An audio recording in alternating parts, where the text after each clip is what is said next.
Bang, hello. I just thought it might be nice to do a sort of picture-in-picture director's commentary for the Die Hard video I did 2 Christmases ago, re-uploaded last Christmas. Because I haven't had time really to do a video essay for this Christmas. But I thought I'd milk this bloody teat once more. So unlike most commentaries we do, this is going to shrink down and be in a corner somewhere so you can see my little Christmas face talking about how I did some stuff. We made this film for £3.50, which I'll get to, so it's very minimal budget, and I think I locked the final edit on Christmas Eve 2017 and we got it up, as I remember. And I had a little bit of help from my brother, and I did some interviews and stuff in there as well, so I accumulated a few bits. I wrote the script, went off and did it. So no need for you to queue up anything because I've got it here and it's going to appear shortly. So let's watch that thing I made 2 years ago now. It's the standard awkward disclaimer we get now on, Verde videos. There's me with hair. I'm wearing a hat at the moment, so you can pretend I still got hair. This is a Canon 6D on a 50mm, I think at 1.8 to get that kind of bokeh background. The general setup here, that's a Canon GX8. I was doing a 2.8 on a 35mm, I think. I basically wanted to be Charlie Brooker and did sort of not a very good job. I mean, I think that my opinion is that I got quite a nice look to this, but I don't really like my delivery on a lot of stuff. And it was kind of rushed, but I kind of did it, I had to do all this myself. So I did all the lighting and the mics and all the dialogue and stuff. And Ivan was out, whilst I was doing it. I'm going to turn the volume down there because I thought I'd keep it, but I won't. So I've got kind of like a red lamp here, blue lamp on the back, and a white lamp as a kind of key light, just to create kind of warm, crispy colours. So if you look over to the side of the frame where the beer bottles and the popcorn is, it kind of looks a little bit like there's a fire. Not actually that, but a bit of warmth and the cooler colours in the background. And I packed this frame. So I set up the camera and I filled the frame with as much stuff as I could to make a kind of scummy living room thing. It's a little bit Adam and Joe. It's a little bit Charlie Brooker, but it's not as good as either of those things by quite some distance. I was doing the kind of cut to different angles and stuff like that in it as well. And throwing in bits of footage and stuff. The block letter font I used in it is as close as I could get to the one that was used in the Die Hard trilogy game on PlayStation. If you remember that. Oh yes, and I did actually drink that big wedge of sriracha because fuck Cody Waits, what a dick. So obviously you recognise the front room here. It's just my front room. I went around and did kind of slightly half-assed collecting of tweets and stuff, but I did actually get Stephen E. D'Souza, which you'll see later. My main thing here and the kind of main technical challenge was the links that I did. There are 3. There's go through the vent, there's standing on the roof, and then there's the lift. They're not kind of one-to-one, but they was just sort of try to capture the mood really. And the budget went on those, so I spent I think £1 on the tin foil because I already had like a cardboard box. So £1 on the tin foil and then £2.50 on like a long sleeve grey t-shirt that I could write "Ho ho ho, now I have a machine gun" on.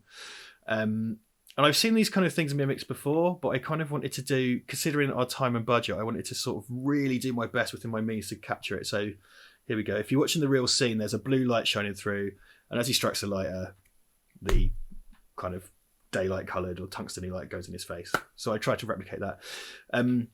These links are the thing my little brother helped with, so bless him, he like came out in the middle of December to help me get these links for these bits, which I think look quite good. I'm quite happy with them. The rooftop one is my favourite. Here, so here's Duncan. Duncan sort of looks like, it's like a live action Archer, you know what I mean? He's a handsome man, he's wearing his tactical turtleneck and a mic. I had Brad and Ollie and Duncan around, we all got pissed, and then before we left we filmed these. Ollie's bit was filmed at his house, but that's since been excised for reasons, best left unsaid. I know, see, Duncan wasn't very happy with this thing he recorded, and I don't know if you're watching this, mate, but it's really good. I think you felt you were a bit pissed, and you were like, I was a bit drunk, it wasn't very good. I thought it was great. I didn't just keep it in for the fucking hell of it. I thought it was good. In terms of what I did in terms of my lighting, you can kind of see, I think there's a softbox at the back there. The kind of orangey light over there next to the chair is just from the main bulb in the room, and it's just one of these 2 LEDs shoved in his face because we were a bit pissed. We've been drinking White Russians, and we were about to go out to the Chinese buffet in central Cambridge, so I kind of rushed it. I think it looks all right, to be fair. I think it looks like I'm using a 50mm. I was just trying to go for that narrow depth of field thing. One thing I really sort of did was just try and imitate cinematography, something I wanked off about a bunch, is I really love the cinematography in Die Hard. I think it's a really wonderful looking film. And I was kind of really going in on how can I imitate the Jan de Bont's wonderful cinematography from a 30-year-old kind of megabucks action film. And I think I did as good as someone is likely to do with that, actually. Doesn't occur for all the stuff. The talking heads, particularly not, they're just pretty basic. It's the same when you see Toby later. Something I would have liked to have done with these interviews here, 2 in this version, 3 as they were, is to sort of I would have liked to have interwoven them, sort of intercut them, like a proper documentary. I just didn't have the time, and when it come down to getting everything done, it was just like slap them in a timeline, and off you get. And there you go. He's got. Oh yeah, I put sarcastic little titles here, didn't I? I just didn't have time to do that, so it was like, yeah, slap them in the timeline, because then I had to go and get all the stock footage for the rest of the film and all the rest of it. But both Brad Watson, Britain's nicest man, and Duncan, they both have kind of nice things to say, and they're part of the team, so to speak. So it's good to have them in there.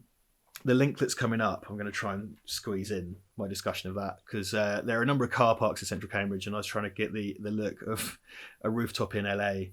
So I got a modified 58mm lens, and someone's taken out the aperture, the iris, and replaced it with the oval, because then it creates the kind of oval-shaped bokeh you see in anamorphic. So they call that an anamorphic lens. So what I did was I took my fake anamorphic lens, took it to the roof of a car park, and lit it in a way I thought was appropriate, and added like lens flare, because that's another kind of anamorphic tell.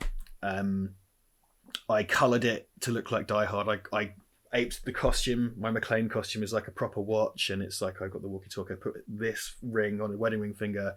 I copied the blood from the movie and stuff. The fact that I was balding kind of helped, because that Bruce Willis look. Not that I look like Bruce Willis.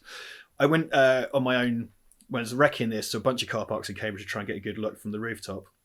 If you care to Google it, I went to the Queen Anne multi-story in the centre of Cambridge, and that looks over Parker's Piece, which is the home of Association football, by the way, if you want to Google that. And every Christmas ever winter fair, so there was loads of fairground lights going off down in the park. So it's one of the things my little brother joined me for. If we angled the camera, the closest we could get to an LA skyline is the fairground, because it's not very high. It's like 4 or 5 stories high. So you see it here. So you see, that's basically the fairground in the background. The bokehs are kind of oval shaped. I've got a kind of blue light and a tungsten light coming in to give that kind of steady look. I colour corrected the crap out of it. Helicopter sound effect and fake helicopters going up. And then it's quite nice because we cut to some actual Die Hard cinematography. You can see what I was trying to do for no money. Also, this would have been, when we shot that, quite an advanced state of December. So I was up on a rooftop in Cambridge, which isn't the warmest of places. It's not like the north, but it's not the south either. So this is a really good example of the anamorphic look that they have in that movie. In a vest. And it was cold. And I matted those off, obviously, as well. So I've matted them off to get that fake ratio that you don't get in the DSLR, really. So it was fucking cold. And bless my little bro, he came out with me to get them done, because he shot the thing inside the house with me. And we wouldn't have did that. This is my big chunk of kind of video essay stuff, which I've wanted to do more of, but I just kind of feel like I'm not very good at it, so I tend not to do it. Maybe I should. Maybe I should do more of that, but I don't think it's anything I'm particularly great at. Though I would like to, I'd like to enable someone else to do that, because I do enjoy cinematography, having worked on docs and stuff now. And this, by the way, is the meat of my argument about why Die Hard is a Christmas film. It's something that I bring up a lot, and I think the score is a really important part of it, but just all the kind of Christmassiness in it. That guy, the guy in the grey jacket who takes over the security desk, he looks well like Huey Lewis, doesn't he? I think I've said that before, but he's got real like Huey Lewis vibes. It's kind of weird. There you go. So this is my thesis when I'm not kind of dicking about and using other people's points. So I go into it quite a bit here. I'm not one for I just don't think my voiceover narration is very natural. A lot of people, the internet's own Sam Gavin, he's friend of the show, friend of the channel. He's that dude. He just knocks him out. He did some voiceover or something recently for an ad. He showed it on Instagram. Hello, Sam.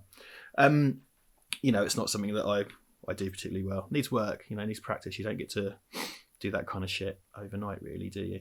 So there you go. There is Rick Man being dropped off a building. Very famously, wasn't told that was going to happen. He was quite pissed off about it, which I would be too. Oof. We just recorded an episode of Die Hard, by the way. I know Die Hard has been much discussed, but Duncan and I recorded one on Die Hard recently where I tried to cover topics other than what was discussed in this video. Also, that nativity video, quite a lot of this stuff here is, under copyright, and I had a few issues, I think, uploading. I think we ended up not monetizing this video just because it wasn't worth it. But that nativity video was the cheapest, most off-brand one I could find that I just thought no one would try and defend. I just thought no one's going to want that. No one wants the fucking cheaper nativity vid, so I put that in there. I think a lot of what I wrote here, I'd already written this, and when I spoke to Toby, it kind of informed a lot. I didn't want to cross over what he had said, but it gave me a bit of a new perspective. This is Toby's first appearance on Verde. Yeah, I emailed him. I hadn't seen him for years at this point. It's coming up. I hadn't seen him for years, and I just emailed him and told him what I was doing. And bless him, he could have just been like, fuck off. But he said, yeah, come along and get that interview. So, Queen Anne car park. I do have a story about this. So I'm just in a lift, all the lights that are in the house, because we had to go to the top floor, sit in the lift. My brother set up the camera, I had the mic, and I think it might have been a radio mic, and we had to press the button to make it come up and down. And in one of the takes, I was ready to go, and the lift started going down, so I just had to snatch up the chair, stand up, and then took me all the way to the bottom, and some geezer got in the lift, some construction worker, and I had to stand next to him the whole time, press the button, ride all the way back up, and then tell my little bro that we had to reset. So that was... I look like an idiot. So here he is. Here's Tony Vegetables, venerated author, screenwriter, and teacher from ARU in Cambridge, my old uni. Which is just up the corner. Well, no, it's up the corner from my old house, but it's in central Cambridge. It's quite close to the car park we filmed in. But Toby made the time, and we just turned up. I just turned up with my camera and stuff one day. Went in a couple of lights. The two lights I got here, actually, my little LEDs, and sat in... what is that, like a computer room or a breakout room or something? Just set up and filmed. He just rattled it off. He's good like that. He just rolled off his whole thing, and then I put footage to it. I cut a few ums and ahs out. I think there's a few ums and ahs I took out for time, but he gave a great stuff. It's what he does. He's back in 2 days. Today is Monday, Monday the 2nd of December, and he's going to be back with us in 2 days, which we haven't had any kind of Toby interaction for a while. It's since before I broke my leg, so I just checked my phone. That's very professional.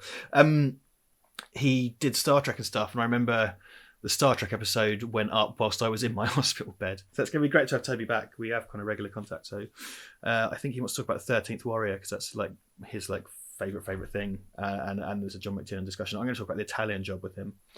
And then Duncan and Toby stuff's going to be TBC, and it's the first ever Duncan Toby crossover, very special episode.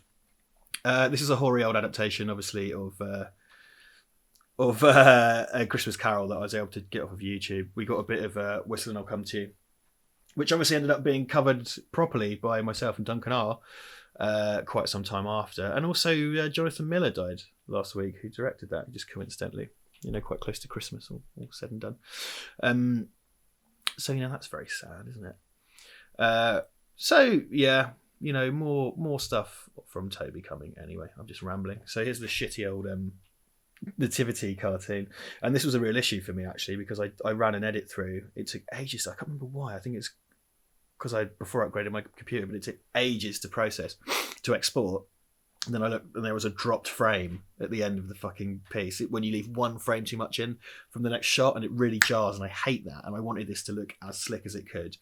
And had a drop frame, and it looked like crap. So I had to go and redo the whole thing for the sake of one frame. But not a lot else came out of it, really. It was so kind of run and gun. I just had to sort of get the whole thing done, get the voiceover done. The voiceover I recorded when I was set up in the living room, so I wanted it all to sound the same. Like I said, all that stuff of me sat presenting to camera, that was just me. I had to do it all on my own. And then it was like, well, fuck it, I might as well record the voiceover here as well. Save a bit of time, which sort of worked.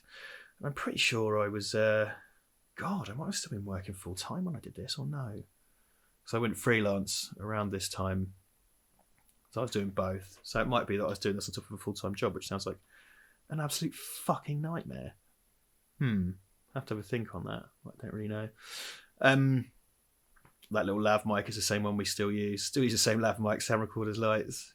Cheap bastards that we are. But we just went through. Well, I just went and got a bunch of upgraded stuff recently for work, which then bleeds over to Verde. We're trying to make our episodes look a bit nicer. This claimed to be stock footage. I never got any copyright claim on it, but it was Christmas stock footage that I was able to get, which kind of worked quite well. Broke things up a little bit.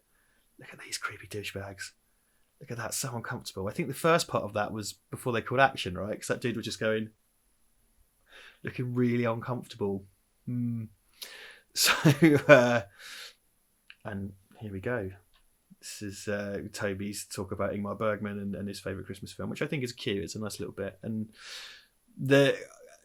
without wanting to be too middle of the road about this, I think the kind of denouement of this film is kind of like, well, what is a Christmas film anyway? Who gives a shit? Does it matter? And that's what Toby kind of says, which is good, because we're not really ones for sort of doing clickbaity, you'll never believe, or you're wrong, or people are wrong about, or this is why this is this.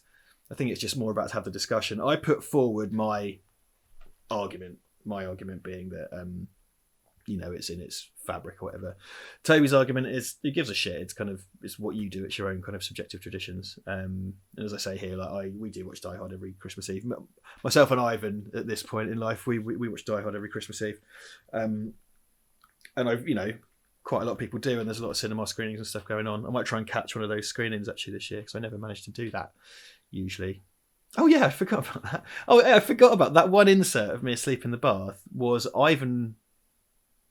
No, I don't think he did. No, that was me, because it's out of focus. And it was just sort of like, I got it back and it was out of focus. I was like, and we were talking about, I stood behind the camera, it was out of focus. And it was like, it doesn't matter. It doesn't matter really, does it? Because it's also kind of part of the joke. And yeah, Stephen E. D'Souza did tweet me back, which was nice. I got to put in, fuck, this Christmas hat is hot as shit. I did get to put in a piece by Stephen E. D'Souza in the video, which is really nice. I mean, I know he interacts with a lot of people, but that made all the difference to me. So it's like, oh, well, the creator has added something. Not, of course, forgetting Jeb Stewart in that equation, or John McTiernan and all these other people. But Stephen E. D'Souza, who's a bit of a hero of mine, despite writing Judge Dredd, kind of responded and contributed to the fabric of this chintzy little thing that I done made. I don't look as bald as I thought in there. I mean, it did, but I got a lot more than I thought. Thanks, here are pretty comprehensive people that helped. Dave Kelk is a mate of mine from festivals and stuff that I always said I'd give a shout out and stuff. So there you go. I don't know if you watch this, Dave, but that's it. All right, not going to run the ad again, but I hope you enjoyed that. I kind of just fucking banged on, didn't I, for ages? And this bit of footage is a bit wobbly. But I hope you enjoyed that. Again, take it or leave it. I hope it's a bit of fun. We'll try to get some more Christmas content out. We've got a few Christmas-themed things coming. But otherwise, enjoy yourself. Merry Christmas. Have a good time. Cheers, thanks, love you, bye.